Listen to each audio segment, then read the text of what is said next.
I wonder, how would you feel right now if you were Millie Alcock? Last week, James Gunn gave us a closer look at Jason Momoa's Lobo in a bite-sized trailer of his Lobo movie. Sorry, whoops, I mean Supergirl movie. But you wouldn't know, would you? Because all the attention is on Jason Momoa's fucking Lobo.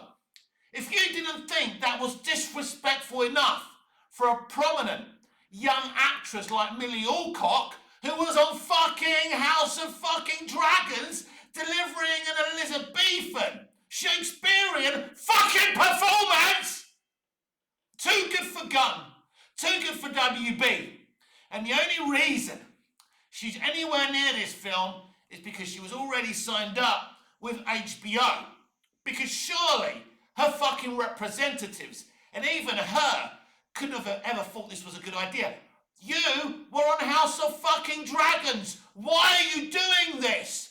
I'm not a comic book movie snob. You know I love comic book movies. I wouldn't be doing these fucking videos, would I? If I didn't love them. And I think it's fine for any actor to perform in these roles. We've had Marlon Brando, we've had Russell Crowe, we've had Michael Shannon in these movies. Yeah? It's fucking fine, but you should know when you're walking into a fucking car crash.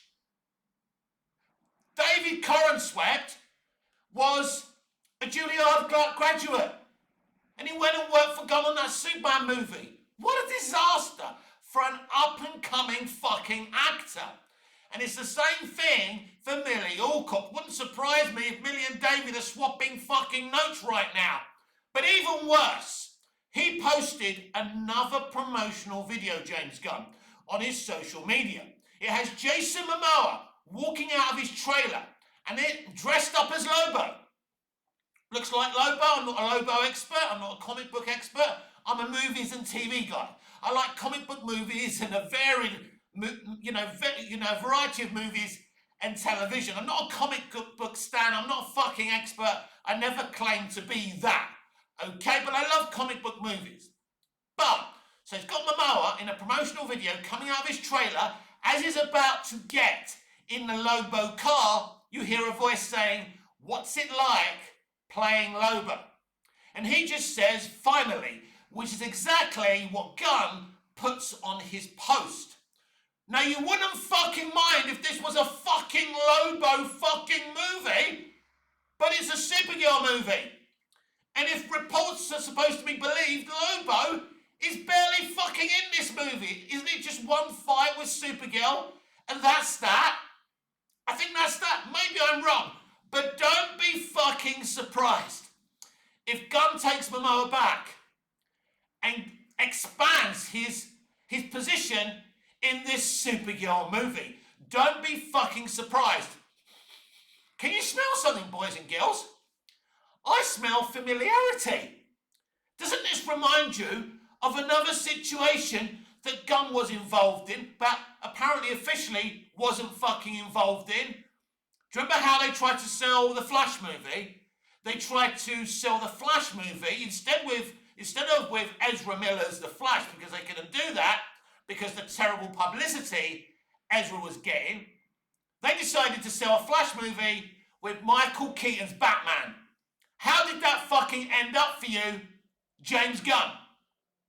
Because he rewrote and reshot that fucking movie. I can't prove it, but I know it! And he's doing the same thing again. Because the first trailer was a disaster. The public reaction to the first Supergirl trailer was not positive. A disaster.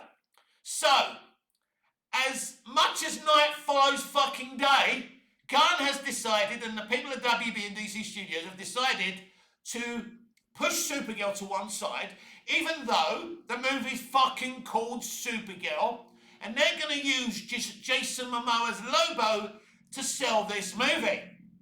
But Mick, it's Lobo. Isn't that a good idea? It's a Supergirl fucking movie. Look, listen. If you're worried that Supergirl can't sell a movie, don't make a fucking Supergirl movie. But this is utterly disrespectful to Millie Alcock, a brilliant, talented, up-and-coming young woman.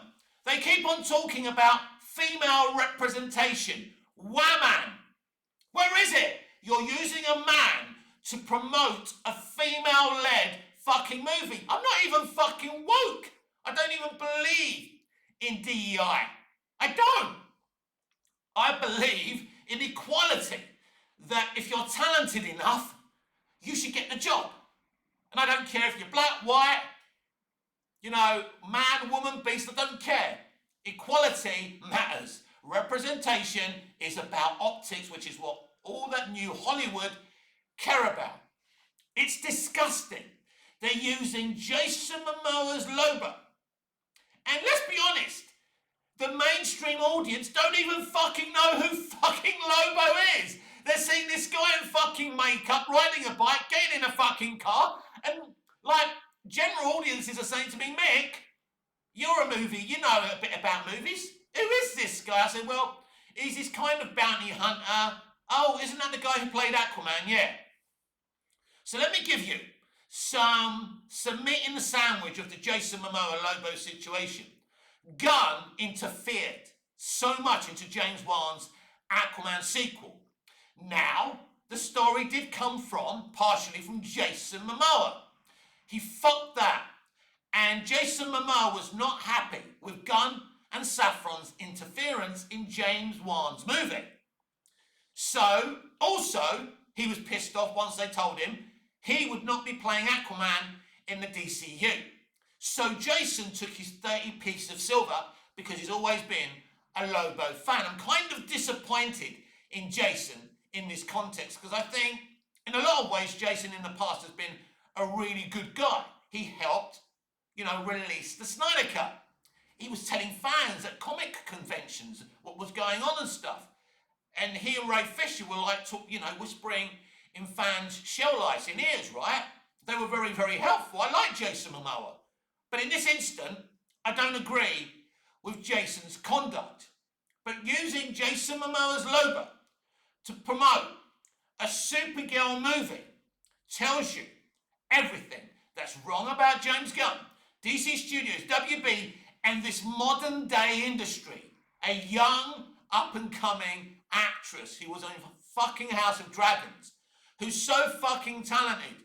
If you actually gave her a stage to perform that brilliant talent on, there wouldn't be a problem. You wouldn't need to use Lobo to sell this movie instead of Supergirl. Because Millie isn't the problem. Millie is a sellable commodity. Supergirl is a sellable commodity if you make a fucking great Supergirl movie. But no, you've made a film where a CGI fucking dog urinates on a picture of Superman, a newspaper article picture of Superman. You've obviously written a shite Supergirl movie, right? An inexperienced writer has done this. The director, whose name I can't remember, but he's done some good films. But he's not really directing this movie. James Gunn is ghost directing this movie. He's going to be doing it to every fucking DCU movie and just pretending that he's given different voices opportunities to make different movies and streaming shows. So if you actually, James, allowed a visionary to make a great Supergirl movie, it can work. People saying, well, Supergirl isn't that popular. Really? Let's go back to the premiere, the pilot of the Supergirl TV show on CBS. On CBS, the pilot had record-breaking ratings. Now, they left, but that means that people were intrigued about that, and it was cancelled on CBS after one season, and it had to continue on the CW. I know that. But people were intrigued about that show, weren't they? Which means Supergirl has some interest to it. Which means potentially, if Supergirl's a great movie, it could have a great opening. But I don't foresee Supergirl being a great fucking movie, or you wouldn't be using fucking Lobo to sell a Supergirl movie. It's clumsy, it's disrespectful, And Gunn is another one who talks about woman and male toxicity. Yeah, toxic masculinity. I've heard him on the Suicide Squad commentary talk about toxic masculinity. He's another one who was probably bullied at school or intimidated by real men, yeah? And they get their revenge in their fucking movies. That's why they hate us fucking nerds and men. Yeah? But here's the thing. Here's the thing, James. You talk about female representation, strong woman, and what you do, because you're all fucking hypocrites, you don't believe in the shit you're fucking saying. Otherwise you would believe in equality over DEI. That you wouldn't be sidelining a prominent up-and-coming young actress like young Millie Alcock and be promoting a supergirl movie, a female-led movie with a man called Jason Momoa playing Lobo. But it's mystifying. They're treating Lobo like he's this amazing, exciting comic book character. He is, but no one fucking knows from the jet. No normie knows who fucking Lobo is anyway. I mean, if you can't sell a Flash movie with Michael Keaton's Batman, even though you should be selling a Flash movie with the Flash, but at least there I could get it, because, Ezra Miller created so many fucking problems for that film, yeah, with his conduct in the real world, whether he was mentally ill, whether he had a breakdown. I hope he got the, help that he needed. Some of the rumours we heard were very, very disturbing. But anyway, forget all about that. It's in the past. So I understand why you had to use Michael Keaton to sell a Flash movie. But it didn't work because audiences today are sophisticated. And I'm going to briefly explain to you why. With the advent of DVD, they started doing these, behind the scenes footage, this BTS, and we could suddenly see, now I know how you make a movie. I've grown up in this industry. My father worked for a studio. I know, but most normies didn't. So they were allowing us to watch this BTS footage, how it works, how you do storyboards and all of that. So what you did was you told ordinary people how you make a movie. So now when they see shoddy writing, they know it's shoddy writing. When they see shoddy, disrespectful fucking marketing, they see through it. And this is where the critical drinker came from, and Nerdrotic came from, and all these sophisticated YouTubers. They are sophisticated YouTubers. I don't care if you don't agree with their politics. I don't agree with their politics, but I still agree with what they say about New Hollywood. You can disagree with someone, but still respect their knowledge and their views. It isn't that fucking deep, right? But this is where all these YouTubers came from.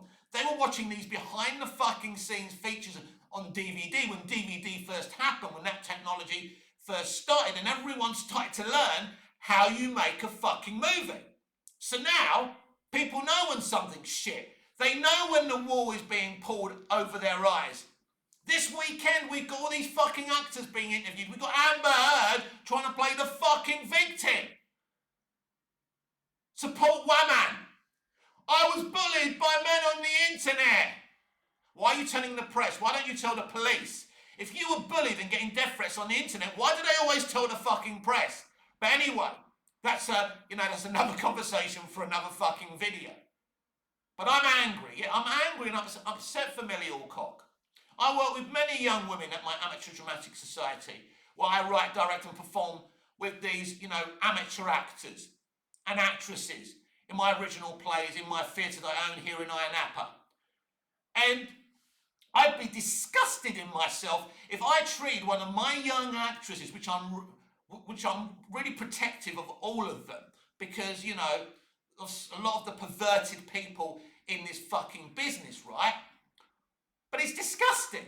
It's disgusting you've cast a young, prominent actress. It's not like this is some, bimbo former model, like Gal Gadot. Now, don't get me wrong, Gal Gadot, great Wonder Woman. I hope she plays Wonder Woman again, but there are a lot of issues with Gal Gadot. And she can't fucking act, but when Zack Snyder directs her, she gets away with it. She's a great Wonder Woman, right? Millie Alcock can fucking act. I'll say it again. Elizabethan, Shakespearean level fucking acting on House of Dragons, right? She delivered a sensational performance for one so young. And you're using Jason Momoa and Lobo to promote her movie. That, my friends, is disgusting.